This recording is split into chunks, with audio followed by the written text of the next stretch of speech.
Hello guys, I am you Josphy. അപ്പോൾ നമുക്ക് വീഡിയോയിലേക്ക് പോവാം. ഇന്ന് ഡിസംബർ 10 ഞാൻ എഴുന്നേറ്റതേ ഉള്ളൂ. സ്റ്റഡി പ്ലാനിൻ്റെ ഭാഗമായിട്ട് നമ്മൾ എടുത്തില്ലായിരുന്നോ, അതിൻ്റെ ഭാഗമായിട്ട് എഴുന്നേറ്റതാണ്. അങ്ങനെ ചാർജൊക്കെ ഇട്ട്, ചാർജ് ഇല്ലായിരുന്നു, ലാപ്പൊക്കെ ചാർജിനിട്ട് 10 മണിയാകുമ്പോൾ ഇങ്ങനെ ഇരുന്നു. എന്നിട്ട് സ്റ്റഡി പ്ലാനിൻ്റെ വീഡിയോയ്ക്ക് വേണ്ടി എഡിറ്റ് ചെയ്യാൻ കുറേ നേരം കളഞ്ഞു. എന്താ ചെയ്യേണ്ടത്, കുറേ നേരം അതിനിരുന്ന് കളഞ്ഞു. അങ്ങനെ അത് കഴിഞ്ഞില്ല. സ്റ്റഡി പ്ലാൻ നിങ്ങൾ കണ്ടിട്ടുണ്ടാവും. കാണാത്തവർക്ക് വേണ്ടി ഇതാണ് നമ്മുടെ സ്റ്റഡി പ്ലാൻ, നമ്മൾ ഉണ്ടാക്കിയ 6 ദിവസത്തേക്ക്. അങ്ങനെ അതൊക്കെ കഴിഞ്ഞ് എഡിറ്റിംഗ് ഒക്കെ കഴിഞ്ഞൊരു 10:30 ആകുമ്പോഴാണ് ഇരുന്നത്. അത് കഴിഞ്ഞ് നമ്മൾ സുവോളജിയിലെ റീപ്രൊഡക്റ്റീവ് ഹെൽത്താണ് നമ്മൾ പഠിക്കുന്നത്. അത് പഠിക്കാൻ സിമ്പിളാണോ ചോദിച്ചാൽ കുഴപ്പമില്ല എന്നേ പറയാൻ പറ്റും. കാരണം ഞാനിത് തുടങ്ങിയതേ ഉള്ളൂ. ഞാൻ ആദ്യമായിട്ടാണ് ഈ പാഠമൊക്കെ കാണുന്നത്. അപ്പം എൻ്റെ അവസ്ഥ നിങ്ങൾക്ക് ചിലവർക്കെങ്കിലും മനസ്സിലാവുമായിരിക്കും. അപ്പം പെട്ടുപോയി. കാരണം ഇമ്പ്രൂവ്മെൻറ്റും നിങ്ങൾ ആരൊക്കെ ഇമ്പ്രൂവ്മെൻ്റ് എഴുതുന്നുണ്ടെന്നും കൂടെ ഒന്ന് പറയണം കേട്ടോ.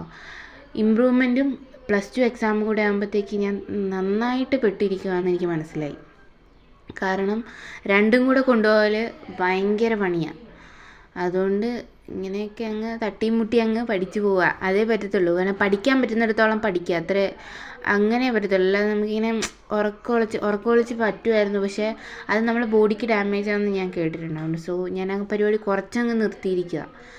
പക്ഷേ നമുക്കങ്ങനെ നിർത്തിയാൽ ശരിയാവത്തുമില്ല. കാരണം ഇത്രയും പാഠമുണ്ട്. ഇമ്പ്രൂവ്മെൻറ്റ് ഏതൊക്കെ ഇമ്പ്രൂവ്മെൻറ്റ് എഴുതുന്നതെന്ന് പറയണം കേട്ടോ.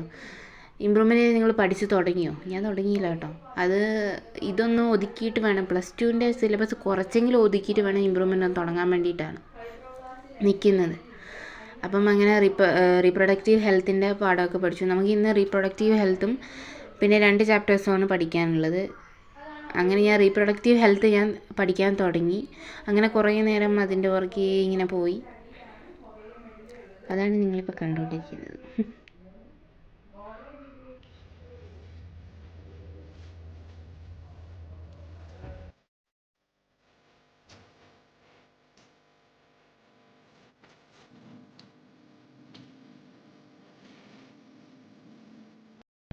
ഈ പാഠത്തെക്കുറിച്ച് പറയുകയാണെങ്കിൽ കുറേ കൂടെ ഇൻഫോർമേറ്റീവായ ഒരു പാഠമാണ് കേട്ടോ.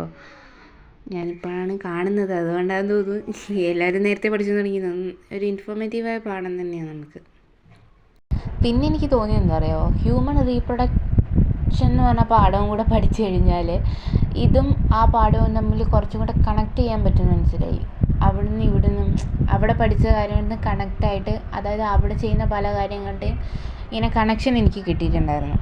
അത് നല്ലൊരു ഓപ്ഷനായിട്ട് എനിക്ക് തോന്നുന്നു. ഞാൻ ബയോളജിയിൽ ആകെ ആ പാഠം മാത്രമേ ഇതുവരെ പഠിച്ചിട്ടുള്ളൂ. അതുകൊണ്ട് അങ്ങനെയായി. പിന്നെ ഞാൻ ആംഗിളൊക്കെ മാറ്റി നിങ്ങൾക്ക് ഞാൻ വീഡിയോ എടുത്തിരുന്നതാണ് നിങ്ങളിപ്പോൾ കാണുന്നത്. അതേ പാഠം തന്നെയാണ് നിങ്ങളിപ്പോൾ കണ്ടുകൊണ്ടിരിക്കുന്നത്. സത്യം പറയല്ലോ, നിങ്ങളെ +2 ലൈഫൊക്കെ എങ്ങനെ പോകുന്നു? എൻ്റെ നല്ല പൊളിഞ്ഞു എന്ന് എനിക്ക് മനസ്സിലായി. കാരണം എല്ലാം കൂടി ഇപ്പോൾ ഞാൻ പറഞ്ഞല്ലോ, ഇമ്പ്രൂവ്മെൻറ്റും +2 എക്സാമും കൂടി ആകുമ്പോഴത്തേക്ക് അടിപൊളിയാണ്. അതിനപ്പുറം ഒന്നും അതിൽ പരം എനിക്കൊന്നും കിട്ടാനില്ല. കാരണം നല്ലതായിട്ട് നല്ല ഇതിൽ പോയി എല്ലാം. മനസ്സിലായല്ലോ, അത് തന്നെ. എന്തായാലും നമ്മൾ +2 ലൈഫ് തീരാൻ വേണ്ടി ഇനി കുറച്ച് മാസങ്ങളും കൂടെ ഉള്ളൂ. അപ്പോൾ നമ്മൾ എക്സാമും കൂടി നമ്മൾ ബഗിടാക്കുന്നത് ശരിയല്ല. സോ ഞാൻ പഠിച്ചു തുടങ്ങാമെന്ന് വെച്ചിട്ടാണ് ഇത് തുടങ്ങുന്നത്. പക്ഷേ ഇത് തീരുന്നില്ല ഗൈസ്, തീരുന്നില്ല. എന്തോ എന്നോട് വൈരാഗ്യമുള്ള പോലെയാണ് ഈ പാഠങ്ങൾ നിൽക്കുന്നത്. കാരണം എത്ര നേരം എടുത്തിട്ടും ഇത് തീരുന്നില്ല. നിങ്ങൾക്ക് എങ്ങനെ ഇത് വേഗം പഠിക്കാൻ പറ്റുന്നുണ്ടോ? എൻ്റെ അവസ്ഥ ദയനീയമാണ്, വളരെയധികം. പിന്നെ ഇമ്പ്രൂവ്മെൻ്റ് ഏതൊക്കെ സബ്ജക്റ്റാണ് നിങ്ങൾ എഴുതുന്നത്? ഞാൻ എഴുതുന്നത് മറ്റേ കെമിസ്ട്രി നമുക്ക് പാടായിരുന്നല്ലോ എക്സാം. +1 എക്സാം കെമിസ്ട്രി പാടായിരുന്നു. പിന്നെ എനിക്ക് എന്തുവായിരുന്നു, ബയോളജി പാടായിരുന്നു. കാരണം ഞാൻ പഠിച്ചില്ലായിരുന്നു, എനിക്ക് പാടായിരുന്നു. എനിക്ക് ബയോളജി പാടായിരുന്നു. പിന്നെ ഇംഗ്ലീഷിന് ഇമ്പ്രൂവ്മെൻ്റ് എഴുതുന്ന ആരെയും കണ്ടിട്ടുണ്ടോ? അതാണ് ഞാൻ. അത്രയും അടിപൊളിയായിട്ടാണ് ഞാൻ ഇമ്പ്രൂവ്മെൻ്റ് എഴുതുന്നത്. ഇംഗ്ലീഷിന് ഇമ്പ്രൂവ്മെൻ്റ് എഴുതുന്ന ആളാണ് ഞാൻ. നിങ്ങൾക്ക് ഏതിനാണ് എഴുതുന്നത്? ഇതാണ് എൻ്റെ അവസ്ഥ. വന്ന് ഇങ്ങനെയായി ഞാൻ. നിങ്ങളുടെ +2 ലൈഫിൽ ആദ്യം മുതലേ നിങ്ങൾ പഠിച്ചു തുടങ്ങിയായിരുന്നു? ഞാൻ തുടങ്ങിയില്ലായിരുന്നു. അതുകൊണ്ട് ഇപ്പം ഇങ്ങനെ ഇരിക്കുന്നു. ഇങ്ങനെ നമുക്കെല്ലാം തിരിച്ചു പിടിക്കണം വേണം.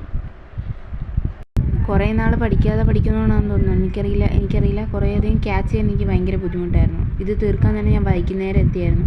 ശരിക്കും പറഞ്ഞാൽ ഈ വീഡിയോ എടുക്കാൻ തന്നെ മടിയായിരുന്നിട്ട് അവസാനം അത് ഞാൻ ഭയങ്കര മടിച്ചായിരുന്നു.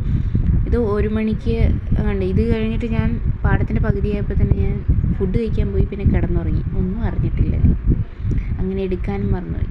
അത്രയും ഓർമ്മശക്തിയാണ് എനിക്ക്, മനസ്സിലായല്ലോ. അപ്പോൾ